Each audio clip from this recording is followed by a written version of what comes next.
भाषा या लैंग्वेज वह माध्यम है जिससे हम अपने विचार दूसरों को बोलते हैं और समझते हैं।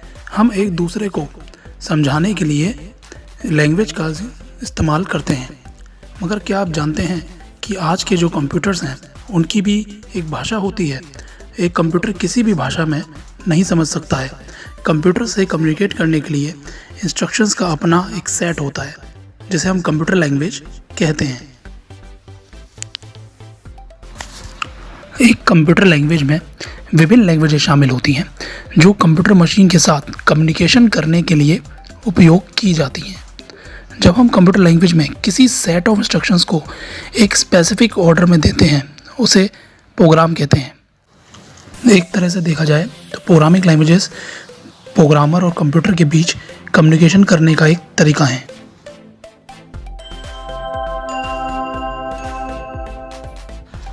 कंप्यूटर लैंग्वेज के विभिन्न प्रकार होते हैं मगर मेनली कंप्यूटर लैंग्वेजेस दो भाग में डिवाइडेड होती हैं।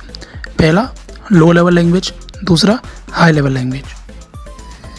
लो लेवल लैंग्वेजेस वे लैंग्वेजेस हैं जिन्हें कंप्यूटर डायरेक्टली समझता है। ये दो तरह की लैंग्वेजेस होती हैं, machine language and assembly language.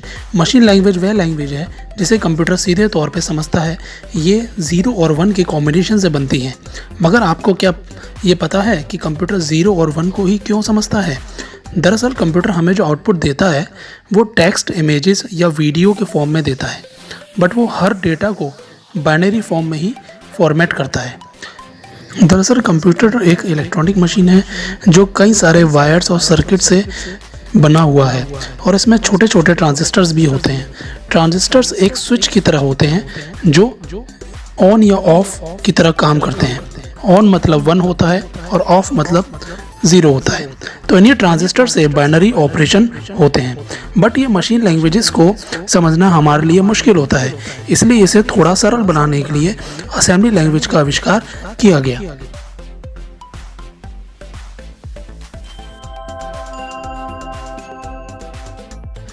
Assembly language एक सेकेंड जनरेशन लैंग्वेज है जिसमें इंग्लिश में कुछ सेट ऑफ इंस्ट्रक्शंस दिए जाते हैं। उन सेट ऑफ इंस्ट्रक्शंस को हम मिनीमोनिक कोड्स भी कहते हैं।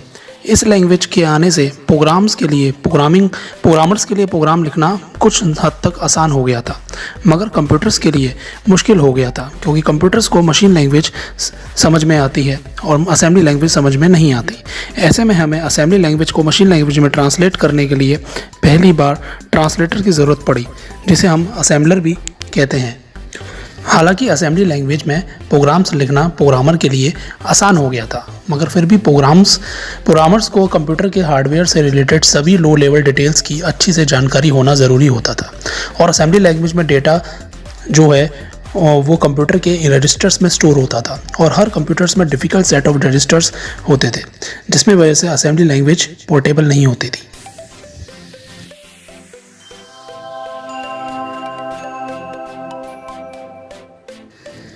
लो लेवल लैंग्वेजेस में भी काम करना प्रोग्रामर्स के लिए कठिन हो गया था, इसलिए हाई लेवल लैंग्वेजेस का आविष्कार किया गया। हाई लेवल लैंग्वेजेस या जिन्हें हम थर्ड जनरेशन लैंग्वेजेस भी कहते हैं, ये प्लेटफॉर्म इंडिपेंडेंट लैंग्वेज है। मतलब कि ये मशीन पे डिपेंड नहीं है और इसे लिखना बहुत आसान होता है।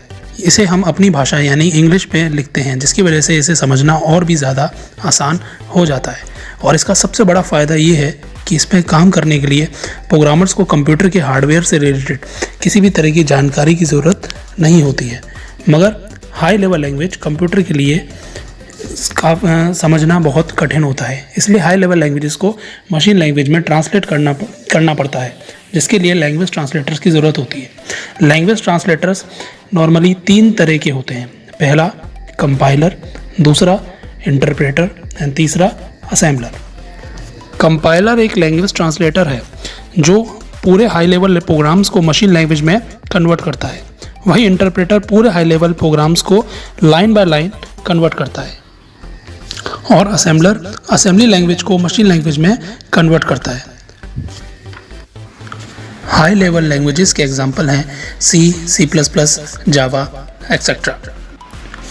थर्ड जनरेशन लैंग्वेजेस के बाद फोर्थ जनरेशन लैंग्वेजेस आती हैं जो थर्ड जनरेशन लैंग्वेजेस की तरह ही होती हैं, बस उनसे थोड़ी एडवांस सॉफ्टवेयर्स बनाने में यूज़ की जाती है। इसके एग्जांपल्स हैं Perl programming language, Python programming language, Ruby, SQL etcetera.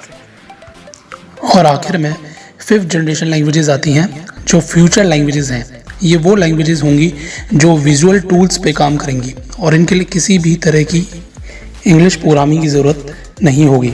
इसके सबसे बढ़िया एग्जांपल्स हैं मरकरी, प्रोलॉग एक्सेट्रा।